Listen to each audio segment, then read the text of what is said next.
everyone, welcome back to another Friday and another Saw Trap Simulator. Today's is cursed. I have not encountered any of these like $200 scams since they were introduced, and yet in the past week I've seen 3 of them. 2 Garens and 1 Darius. Also these like Mario Kart booster tracks have not disappeared yet.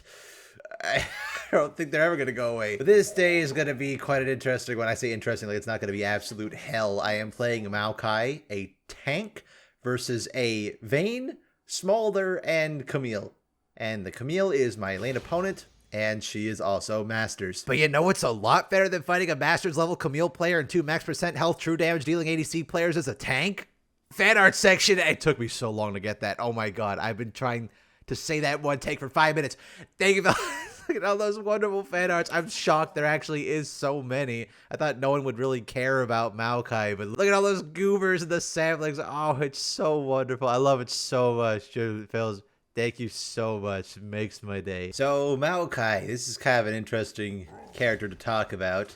You're not very interesting, Camille. Mostly because I feel like he's one of the characters, him and Xin Zhao, and I guess Jace before Arcane happened, he was just one of those characters that everyone just kind of forgot even existed. And they never really bring him up in much of anything. I think people often forget when that whole Ruination thing was happening, everyone's like, oh, where's Yorick? Where is he? His whole thing's trying to stop the Shadow Isles. Where is he? And like everyone just collectively forgot about Maokai. So for Maokai's lore, Maokai existed since the creation of the Blessed Isles before they even were the Blessed Isles, and he was just a tree spirit that formed near there and wandered from island to island. Eventually he found his way to one of the islands that was filled with rich soil, and sensing energy below the soil, he decided to bury his roots deep beneath it. Did we win? I don't know if we win actually. Yeah. Oh, please.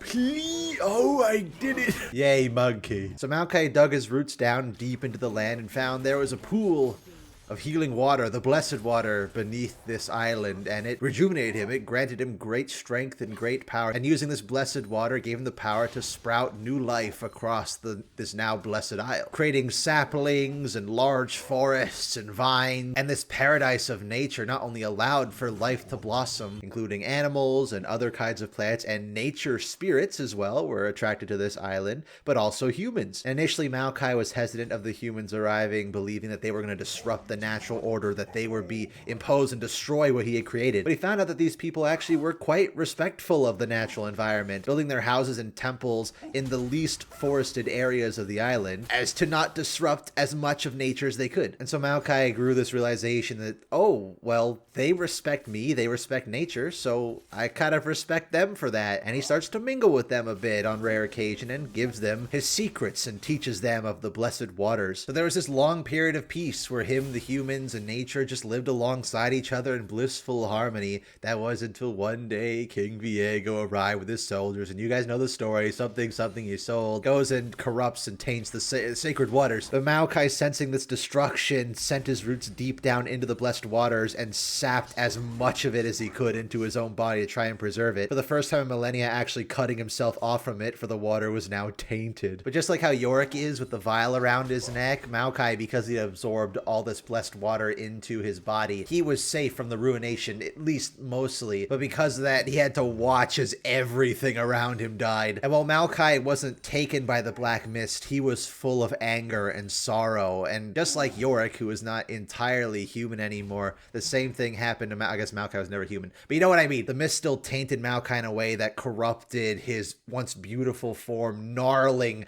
his whole body into a mess of vines and roots and trunk. That's why he's this big humbling blob. But seeing these wraiths of the people that he once knew approaching him, in his anger for the fact that he had lost everything, he decides, I'm gonna fight back. And in his own anger, he attacks them, and he actually destroys the wraith, realizing that with the blessed water, not only is he safe from the black mist of being fully corrupted, but he can destroy the wraiths as well. Yay, monkey. Realizing deep inside he had the power to hopefully try and reverse it, or at least destroy the curse and bring his island back to the beauty it once had, to make the Blessed Isles blessed again. But again, he's still scarred by the black mist. He is still angry and spiteful of what happened to his utopia, and he's slowly becoming a bit more of an angry, bitter soul with every passing day. And we got to see a bit of that in the Ruined King when he encountered the party. He was like, oh, intruders, destroyers are seeking to destroy everything I'm trying to build here. Like, immediately assuming the worst. Because it was mankind that ruined his perfect utopia, even though his utopia came about because he actually lived with and trusted humans. You know, you can't blame the guy. He literally lost everything. Like, how would you feel if you built up this big place, this wonderful garden, and all these friendships for literal thousands of years, and it was all gone in an instant? You'd probably be pretty pissed off too. The problem with that is Maokai's design, both here in League and in a lot of other places like Wild Rift, has never really matched that tragedy. Even in his old lore, which I remember very sparingly, I think he was just like a wandering spirit on the Isles that tried to save itself by possessing a tree and then became the Maokai we now know. Which was still sad, but in that instance, Maokai is more of just a bystander. He was... Oh. Oh. He was just one of the many spirits on the Isle. He was just like the last survivor, but the way they paint his lore now is he was the guardian. He was the one who created the Blessed Isles, essentially. Oh, bother. For the longest time, Maokai's been this tragic character, and he just looks so silly. The way that he's proportioned with the big head, the derpy face, the little goofy saplings. To me, I never got an impression that he was supposed to be some sad, tragic character. In his old voice lines, they made him sound a bit more sad. Nowadays, he's more correctly spiteful and angry to match that kind of personality he's developed. I just think proportionally... What the hell? Oh, why do I even build armor? I think that silliness has only been exacerbated by his Wild Rift design. I've long been a critic of the Wild Rift designs as I usually find them as more of side grades than anything. Like, I don't mind Vladimir or Kassadin or Sivir. Like, I think they're decent, but not as crazy as the LOR stuff, like with Yi and Janna. The only one I think is actually a genuine improvement is Hecarim, ironic because he's Shadow Owls. Yay, monkey. I think Maokai is the only champion so far I would think is just subjectively, objectively worse than the original version. Because if you look at him, he just looks even more goofy. He's got this big tree beard. His head is even larger. He's got these big branches that look like big bushy eyebrows. And I get what they're trying to do there. They're trying to make him look like a big kooky grandpa because he's really old. And normally I'd be all over that. Some of my favorite characters are just the stupid, silly grandpas. But it doesn't work for Maokai. I just think they should have capitalized on the more serious aspect of him. Make him look actually scarred. He's not corrupted by the mist. Have you seen what trees look like when they're damaged? Like burn marks, slash marks, bark getting peeled off. I think they could have done a ton of stuff to make him look really damaged. And not even like battle torn, just that he is withered and he's slowly dying. Though he is immortal, he's slowly being tainted by the mist. And the fact that he's got a loincloth. Why does the tree have clothes? He did get a massive glow up in Ruin King. That one to me is as close as you can get to what Maokai should be, in my opinion. They strip away that chibification that his League model, and especially the Wild Rift version do. They make his head a lot smaller. They make his upper body significantly larger. They make one arm so much smaller and one so much larger than the other. And they twist his roots around, give him so much asymmetry, and they get rid of the stupid loincloth. He looks a lot more disfigured and contorted. It makes him look like an ancient, dangerous creature, but something is even more slightly off. It doesn't look quite natural. And also just how much of a hulking mass they make him. I want more big champions in League. I think League really suffers from character model constraints and that they can't make really big hulking characters. For a character like Maokai, I think that would work really well to emphasize his size and his power. The unfortunate thing is that nobody cares. There's a ton of champions that deserve an update and need an update. You know, Shaco and Shyvana and Cho'Gath. I will save you. Where am I? Oh, it worked. Oh, bother. The difference there is that despite their unpopularity, people are very passionate about wanting to see Cho'Gath get a rework, or Shaco or Shyvana. There's a huge audience to see them get updated and see them get their proper dues. With Maokai, no one seems to give a rat's ass. Like I said, everyone was clamoring during Ruination, where's Yorick? Why'd you remove him from the story? It's like his whole motivation, but it's also Maokai's, and I saw nothing. Nobody cared that he was completely absent. And don't say the Ruined King game. That thing launched like a whole year after the Ruination event. I think it's also just because despite his story being pretty cool, he's just boring. And not just design. Like, again, I think they could go so much further. He just looks like kind of like a basic treant. Like, you could just see any kind of character like this from Lord of the Rings or any other fantasy realm. But Maokai, I think, will forever be that character that just nobody cares about. Nobody even plays him. I only ever see him when he's meta. Because it's not like he's bad in how he functions gameplay-wise. He's really consistent, mainly because he's really easy and just really difficult to kill. I don't think in my 15 years of playing League, I have once encountered a Maokai main. I think that is because if you're just going to play a tank, like, you're just going to play the characters that are more fun, aren't you? Sorry, small guy. Oh, bother. Oh, bother. Oh, I can... What? Why don't I dodge that? That's stupid. Why would you play him? I don't understand why anyone made this guy.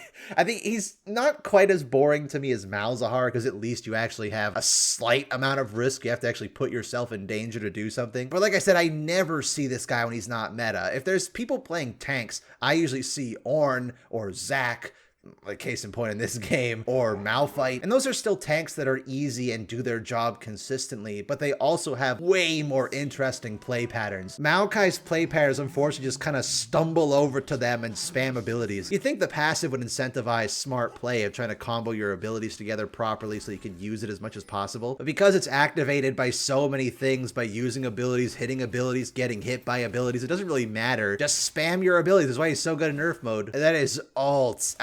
I mean, his old ult wasn't exactly the best in the world either. Not power-wise, of course, but I think Maokai ult is one of the most unsatisfying abilities in the entire game. It's so slow with so little impact. It's a stun, sure, like, or it's not even a stun, it's a root. People can still use their abilities and attack you. Just the big trade-off is because it's lane wide. There it goes. Wow. I feel nothing. I am an empty husk. I am an empty trunk. I wander around a rift. I am big tree. Big tree. I'm gonna walk into the forest because I'm big tree. Oh no. I feel nothing inside.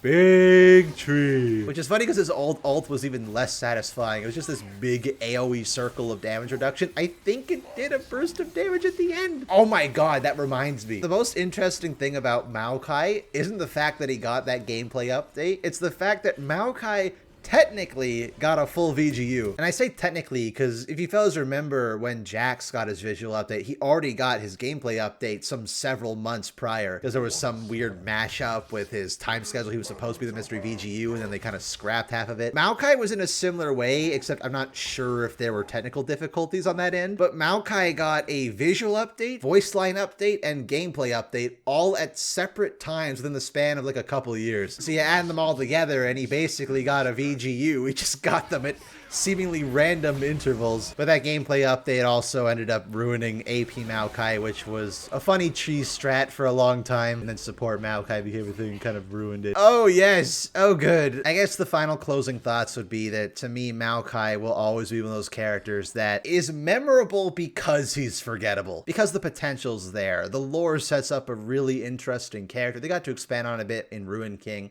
I wish he looked more like how he did in Ruin King. But gameplay-wise, to me, he is one of those pinnacle examples of the boring tank. Like, I could play 1,000 games of New Skarn, or I could play 1,000 games of Ornn or Zac. They are so much fun. I am already bored of Maokai, and this is like the first time I played him in the past, like, what, 4 or 5 years? I just think there's not enough interactiveness, not enough interesting mechanics or gimmicks to make him really exciting. The ult has the bones for the ult being really awesome. Him sending the whole forest at you is cool, but then it does no damage and it barely stuns and it's so slow that if you have any mobility, you just dodge it no problem. The one caveat of Maokai will always be that because he has this goofy model and goofy proportions, he has the Nautilus conundrum where a serious character, or supposed to be a serious character, his best skins are his goofy ones like Christmas Tree and Maokai and Astronaut. Those always work really well because he has such a goofy model. Though I'd like to see them try a really serious Maokai skin at some point. And again, he's one of those champions that's never going to get touched or updated in a million years because model quality wise, he's up to snuff. I don't know, something tells me after this game, I am never playing Maokai again. Oh,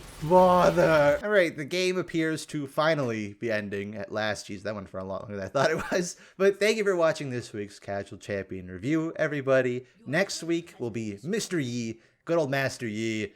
Character I have quite a nostalgic connection to, even if I despise him. But he's got an amazing LMR upgrade, so thank you for watching, everyone. I'll see you in the next one, okay? Goodbye.